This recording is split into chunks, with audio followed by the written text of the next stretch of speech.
मीठी मीठी सब्जियां। जी तो करता है इन घुटनों को निकाल कर अलग रख दूं, इतने दर्द करते हैं। हाय, पता नहीं तेरी शादी कैसे निकलेगी। मेरी शादी पर आपके घुटनों को मंत्र नहीं पढ़ना पड़ेगा मम्मी, वो तो पंडित जी पढ़ेंगे। और आप घूम फिर कर मेरी शादी पर क्यों आ जाती हो? अरे दर्द हो रहा है तो बोलो भी नहीं क्या? तुम लोग तो जबान ही पकड़ने लगते हो। मेरी शादी 19 की उम्र में हो गई थी, 2 साल बाद तेरा भाई हो गया, फिर उसके तुरंत बाद तू हो गई। सही उम्र में तुम दोनों शादी कर लेते ना तो आज घर में एक बहू होती, बेटी अपने ससुराल की होती और मुझे मिल जाता आराम। पर तुम दोनों को तो अपनी माँ को ही बुढ़ापे में खटवाना है। मुझे समझ में नहीं आता आपके पैरों में इतना दर्द क्यों है। मैं मार्केट जा रहा हूँ, कंपाउंडर को बोलता जाऊंगा, घुटनों का इंजेक्शन लगा देगा आपको, फिर घुटनों में जेल बनने लगेगा। जेल के घस जाने से कई बार घुटनों में ना दर्द रहने लगता है। एक आप ही तो है इस घर में जिससे मेरी फिक्र है। एक काम कीजिएगा, कंपाउंडर के साथ लौटते वक्त ना रमेश की कचौरियां लेते आइएगा। हाँ, बस हो गई चालू तुम, इसीलिए शरीर का ये हाल है। दूध मक्खन खाना नहीं है, दिन भर तुम्हें तला हुआ मसालेदार खाना खाना है। वेजिटेबल्स फ्रूट्स कहाँ खाती हो तुम? कोई जरूरत नहीं पापा कुछ लाने की, मैं अभी जाकर मम्मी के लिए हलवा बना देती हूँ। कभी कभी तो लगता है मैंने अपनी सास को ही जन्म दे दिया है। रोशनी अपनी रसोई में हलवा बना रही थी और सामने की खिड़की पर सुजाता अपनी भाभी से वीडियो कॉल पर बातें करते हुए अपनी रसोई में आती है। कहाँ से ढूंढूं भाभी, लड़की मेरी जेब में है क्या? ऐसा ना बोलिए दीदी, आप तो बड़ी अच्छी जगह ब्याह कर गई हैं। आसपास कितनी बड़ी सोसाइटी है, अच्छी खासी चलती सिटी है। हमारा घर तो मेन बाजार से दूर पड़ जाता है, इसीलिए लड़कियां नहीं मिल रही। ओहो, चीनी तो है ही नहीं। एक्सक्यूज मी सुजाता आंटी, आपके पास चीनी होगी क्या? वो क्या है ना, मम्मी की घुटनों में बहुत दर्द हो रहा है तो मैं हलवा बना रही हूँ। अरे, रोशनी के बारे में कैसे भूल गई। हाँ बेटा, है ना चीनी, ये ले। सुजाता और रोशनी का घर इतना सटा हुआ था कि वो अपनी रसोई की खिड़की से ही रोशनी को चीनी पास कर देती है और धीरे से अपनी भाभी से कहती है, एक लड़की दिखा रही हूँ भाभी, कुछ बोलिएगा मत, बस इशारा कीजिएगा हाँ कि ना। रोशनी को रसोई में काम करता देख उमा के तो चारों तरफ ऐसे गिटार बजने लगते हैं जिसके कुछ कहने ही नहीं। पकोड़े खाते खाते पूरे 1.5 मिनट तक अच्छी तरह वीडियो कॉल पर उमा रोशनी को देखती है और हाँ में इशारा करती है। बताइए दीदी, आपके सामने के घर में इतनी अच्छी लड़की रहती है, अपनी माँ के लिए हलवा बना रही है, यानी कि हाथ साफ है और मन भी। करवाइए ना बात, अब आपके भतीजे का घर आपको ही तो बसाना है। हाँ हाँ, मैं समझ रही हूँ भाभी, पर कैसे बात चलाऊं। एक काम कीजिए, 2-4 दिन के लिए आप और कमल यहाँ आ जाइए, सामने ही लड़की को देख लीजिए, कमल भी मिल लेगा रोशनी से, यही ठीक रहेगा। और 4 दिन के अंदर अंदर उमा अपने बेटे के साथ अपनी ननद के घर आ जाती है और शाम को सुजाता उमा के साथ पहुंच जाती है मेनका के घर। नमस्ते भाभी जी, देखिए कौन आया है। मैं पहचान नहीं पा रही बहन जी आपको। बता सुजाता, तेरी सहेली है क्या? अरे नहीं नहीं, हम सहेलियों की तरह रहते तो है, पर भाभी मुझसे 12 साल बड़ी है। ये मेरी सबसे बड़ी भाभी उमा है। वो क्या है ना, मेनका भाभी, कमल ऑफिस के काम से 1 घंटे दूर ही आया हुआ था तो मुझसे भी मिलने आ गया। अरे बैठ ना कमल, अपना ही घर है। तुम ऑफिस के काम में भी अपनी माँ को लेकर आए, बड़ी अच्छी बात है बेटा। ऐसे तो मैं मम्मी को काम के कारण ज्यादा घुमा फिरा नहीं पाता, अब ऑफिस के बहाने ही तो होता है जहाँ मम्मी को घुमा सकता हूँ, इसलिए ऐसे मौके में जाया नहीं करता। अब क्या बताऊं बहन जी, मेरा बेटा तो लेडी लक में मानता है। शादी के पहले माँ और बहन, शादी के बाद बीवी। अरे वाह बेटा, वैसे कितने सालों से काम कर रहे हो तुम? 5 साल तो जॉब के हो गए आंटी जी।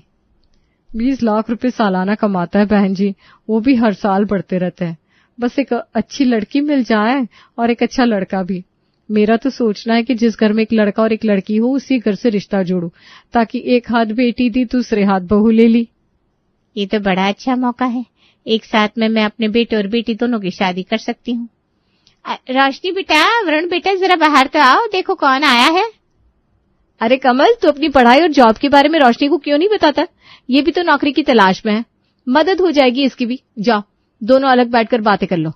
तब तक तू आ वरुण, मैं तुझे अपनी भतीजी की तस्वीर दिखाती हूँ। और कुछ इस तरह अपना दिमाग चलाकर दोनों ननद भाभी रोशनी को इम्प्रेस करने में लग जाती है। 2 दिन बाद। ये सब क्या चल रहा है मम्मी? आप मुझे घूम फिर कर कमल से बात करने के लिए क्यों बिठा देती हो? आपको क्या लगता है मैं समझ नहीं रही हूँ क्या? आप शादी करवाना चाह रही है ना मेरी? अरे तो इसमें गलत क्या है? कमल की बहन कितनी क्यूट है, मेरी बात हुई उससे, शी इज सो प्योर। और मम्मी का कहना भी ठीक है, जिस घर तुझे विदा करेंगे, अगर इस घर से लड़की लेकर आएंगे तो तेरे सास ससुर तुझ पर ज्यादा प्रेशर भी नहीं बना पाएंगे, क्योंकि उन्हें इस बात का डर रहेगा कि उनकी बेटी भी तो हमारे यहाँ है। इससे दोनों लड़कियां खुश रहेंगी। अगर तेरी भाभी ने मेरे साथ कोई ज्यादती की तो तू भी कमल के छक्के छुड़ा देना। ऐसा तो मैं तुम्हारी सब बात मानता हूँ रोशनी, पर इस बार तुम्हारा भाई सही कह रहा है। इस रिश्ते में हाथ डालना हमारे लिए फायदेमंद रहेगा, वरना तेरी शादी के बाद फिर तेरे भाई के लिए लड़की ढूंढेंगे तो बीच के वक्त तो हमारा घर सूना हो जाएगा बेटा। ऐसे तो यहाँ तुझे विदा करेंगे, वहां वरुण की बीवी आ जाएगी तो घर भी खाली नहीं होगा। मुझे तो कमल अच्छा लग रहा है। आपको भी कमल पसंद आ रहा है? फिर क्या कहना है, कर लूंगी शादी। हरी की मंडप पर रोशनी के साथ कमल के और वरुण के साथ निकी की शादी हो जाती है और बहू बनकर रोशनी उमा के घर आ जाती है। दोनों बहुओं की अपने अपने ससुराल में पहली रसोई थी। कुछ टेस्टी खाने का मन कर रहा है, पर अपनी पसंद का खाना बनाऊंगी तो पता नहीं यहाँ किसी को पसंद आएगा कि नहीं। एक बार जाकर मम्मी जी से पूछ लेती हूँ। निक्की अपनी सास के पास जाती है और कहती है, मम्मी जी मैं सोच रही थी कढ़ाई पनीर और कुलचे बना लूं। अरे पूछ क्या रही है बहू, बना ले। कुलचे और पनीर सुनकर ही मेरे तो मुंह में पानी आ रहा है। देख रहे हैं जी, मेरी पसंद है निक्की। धन्य हो दीदी का जो इतने अच्छे घर की लड़की हमारे घर भिजवा दी। बना ले बेटा, तू कुलचे बना ले, और कोई काम हो तो मुझे भी बता देना, मैं यहाँ बैठे बैठे कर दूंगी। और मैं भी क्यूटो, कुछ काम हो तो मुझे भी बता देना, मैं जाकर पनीर ले आता हूँ। यहाँ निकी के ससुराल में तो सब कुछ सॉर्टेड था, क्योंकि वो खुद टेस्टी खाना खाना पसंद करती थी और उसके ससुराल वाले भी। पर यहाँ बैंड तो रोशनी की बजी थी, क्योंकि उसे पसंद था हेल्दी खाना और उमा के घर पर सभी मसालेदार तीखा खाना पसंद करते थे। अपनी पहली रसोई के दिन रोशनी सभी की हेल्थ का ध्यान रखते हुए पालक ब्रोकली की सब्जी, दाल की सब्जी और पनीर के पराठे बनाने की तैयारी करती है। तभी उसकी जिठानी वहां आती है। अरे ये सब क्या बना रही हो रोशनी? ये फंगस लगी हुई गोभी? फंगस लगी हुई गोभी नहीं है, ये ब्रोकली है भाभी। गोभी से 4 गुने महंगी आती है। और ये है पालक ब्रोकली और पालक की सब्जी और एक दाल की सब्जी। दाल की सब्जी क्या बताऊं भाभी, इतनी टेस्टी और हेल्दी होती है, वाह। अरे ये तुम्हारा मायका नहीं है रोशनी, हमारे घर में कोई ऐसी सब्जियां नहीं खाता। ब्रोकली तो हमारे घर में आज तक कभी आई नहीं। तुम्हारे मुंह से सुन रही हूं मैं ब्रोकली का नाम। वो तो अच्छा हुआ कि खाना बाहर सर्व होने के पहले मैं यहाँ आ गई। हटाओ ये सब, काम वाली को दे देना। हमारे लिए तुम आलू के पराठे बना लो और साथ में आलू मटर की सब्जी। ये क्या कॉम्बिनेशन हुआ भाभी, आलू के पराठे के साथ आलू की सब्जी? मैंने बता दिया ना इस घर में क्या बनता है। अब घर वालों की पसंद को इग्नोर करते हुए तुम कुछ बनाना चाहती हो तो देख लो। रोशनी लगाती है अपनी माँ को कॉल और चिढ़ते हुए अपने ससुराल वालों की कंप्लेंट करती है। ये क्या है मम्मी, पता तो करना चाहिए था आपको कि इन लोगों की ईटिंग स्टाइल क्या है।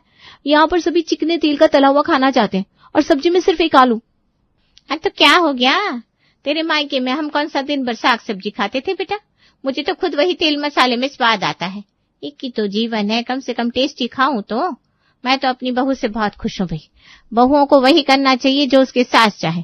तू भी ना अपनी सास की पसंद का खाना बना, कम से कम आज भर तो बना ले, क्योंकि आज सिर्फ पहली रसोई है। आज ही अगर तेरा इमेज खराब हो गया फिर तो दिक्कत ही दिक्कत है। और ना चाहते हुए भी रोशनी सभी को आलू के पराठे और आलू की सब्जी बनाकर सर्व करती है। वाह वाह, आलू के पराठे, मजा आ गया रोशनी। बस ये ऊपर में ना जरा तेल कम इस्तेमाल किया है बहू। एक काम कर, बटर ला दे, वरना क्या है ना सूखा सूखा खाना गले में चिपकने लगता है। तो ये तरी वाली सब्जी तो है मम्मी जी, सब्जी में डिप करके खा लीजिए, फिर नहीं चिपकेगा पराठा गले में। अरे बहू, ये सब्जी हम पराठे के साथ थोड़ी ना खाएंगे। अब तू ही सोच, दोनों में आलू है, ये क्या कॉम्बिनेशन हुआ भला। हम तो आलू टमाटर आलू मटर की तरी की सब्जी में पापड़ को कुचुम्बर की तरह डालते हैं और फिर उसे चटकारा लेकर खाते हैं। एक काम करो प्रिया, अच्छी पापड़ सेक कर ले आओ, और हाँ बटर लाना मत भूलना। किसी को कुछ और चाहिए तो एक बार में बोल दीजिए, वरना कितनी बार अंदर बाहर करेगी रोशनी। Ice cream. Oh baby, you want ice cream? पर मुझे नहीं लगता तुम्हारी नई चाची को आइसक्रीम बनाना आता होगा, क्यों रोशनी? बट एक मीठा तो आज बनाना चाहिए था तुम्हें, आफ्टर ऑल आज तुम्हारी पहली रसोई है। हाँ बहू, एक काम करो, एक मीठा बना लो तो रसोई पूरी हो जाएगी। एक तो कार्बोहाइड्रेट्स, अब मीठा भी, क्या होगा इनके शरीर का, उफ। ना चाहते हुए भी रोशनी को रसोई में जाना पड़ता है। रोशनी फ्रिज खोलती है जहां उसे चॉकलेट्स मिलते हैं। चॉकलेट केक बना देती हूँ, पिंकू भी खुश हो जाएगा और मीठा भी हो जाएगा। रोशनी बाहर जैसे ही सभी को केक सर्व करती है, सभी उसके नाम की माला फेरना शुरू कर देते हैं। I am impressed. ओह, इसे कहते हैं डिजर्ट। मुझे तो लगा था तुम मीठा बनाने में फेल हो जाओगी रोशनी, पर तुमने तो बहुत ही टेस्टी मीठा बनाया है। सच में रोशनी, सिर्फ पिंकू को ही नहीं, हमारे घर में सबको मीठा बहुत पसंद है। तब से रोज मीठा बनाने की जिम्मेदारी तुम्हारी। सुबह के नाश्ते को खत्म हुए अभी 1 घंटा भी नहीं बीता था कि विनोद अपनी बहू से पूछता है, दोपहर के मेन्यू में कुलचे छोले हो जाए तो गलत नहीं होगा, है ना रितिका बेटा? रितिका नहीं पापा जी, रोशनी। अब तो रोशनी बोलने की आदत डाल लीजिए। अब घर में सिर्फ इकलौती मैं नहीं रही, आपकी नई बहू भी आ गई है। और वैसे भी पिछले 6 सालों से आप मेरे हाथ का खाना खा रहे हैं। अब नई बहू के हाथ के खाने का टेस्ट भी देख लीजिए। बिल्कुल सही कह रही है बड़ी बहू। तू दोपहर में कुलचे छोले बना ले रोशनी, और गुलाब जामुन, क्या कॉम्बिनेशन है। गुलाब जामुन, वाह, यस यस दादी। सुबह के नाश्ते के बाद दोपहर की रसोई, फिर रात का खाना, फिर वापस से अगली सुबह से वही खाने का चक्र। ये कैसे बर्तन साफ करती है तू निम्मी? ये देख, कढ़ाई से चिकनाहट भी नहीं गई। काम करने का मन नहीं है तो बोल दे। अब इतना तेल का तला खाते हैं आप लोग, कहाँ से हटाऊं मैं चिकनाई? अब ऐसा भी कोई साबुन नहीं आता भाभी जो इतने तेल की चिकनाहट को हटा दे। आपको अगर मेरे काम में नुक्स निकालना है तो ये काम आप ही संभाल लीजिए, क्योंकि मेरे पास काम की कमी नहीं है। वैसे निक्की की बात भी गलत नहीं है, मैं भी ना इस पर बेकार ही भड़क रही हूँ। ये तेल मसाले का खाना खाकर मेरा मन इतना चिड़चिड़ा हो गया है कि मुंह से टेढ़ी बोली तो निकलनी है। पर ऐसे कब तक चलेगा? इस घर के खाने में कुछ तो बदलना पड़ेगा, पर क्या बदलूं? मेरा बेटा सब्जियां खाना नहीं चाहता, तो मैं उसे सब्जियों को सॉस की तरह पीसकर ग्रेवी बनाकर रोटी के ऊपर लगाकर दे देती हूँ, तो वो खा लेता है। अब आपको भी ऐसा ही कोई नुस्खा अपनाना पड़ेगा। और दिमाग लगाकर रोशनी बनाती है आइसक्रीम। कोई ऐसी वैसी आइसक्रीम नहीं, पालक की आइसक्रीम, और साथ में इंटरनेशनल डिश की तरह पाइनएप्पल प्योरी, और अपने ससुराल वालों की फेवरेट आलू की सब्जी और पराठे, और लग जाता है टेबल पर खाना। रितिका भाभी, याद है आपको?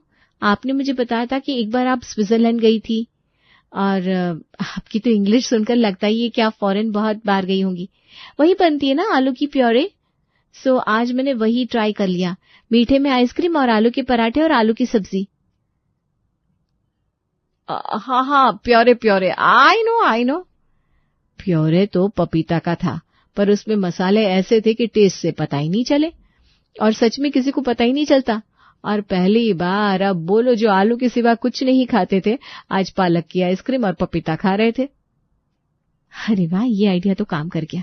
अब क्यों ना मैं कुछ और ट्राई करूं, मीठे में जैसे कि शिमला मिर्च की मिठाई, गाजर के रसगुल्ले, ये सही रहेगा। और आलू के पराठे के ऊपर लगाने के लिए सब्जी की एक मीठी चटनी बना देती हूँ। अब इन लोगों को मीठा पसंद है तो बाबा मिठाई के रास्ते में सब्जियां खिलानी ही पड़ेगी, वरना तेल मसाला खाकर ये सभी अपने शरीर का पानी कर देंगे। और आज खाने में होती है मीठी मीठी सब्जियां। आजकल खाना खाने के बाद मूड अलग ही फ्रेश महसूस होता है, नहीं उमा जी? ये तो है जी, बहू के हाथ के मीठे इतने अच्छे होते हैं कि 2 रोटी और खा ले इंसान। हाँ चाची, ये रसगुल्ले इतने टेस्टी है और रंग बिरंगे भी, मजा आ गया खाकर।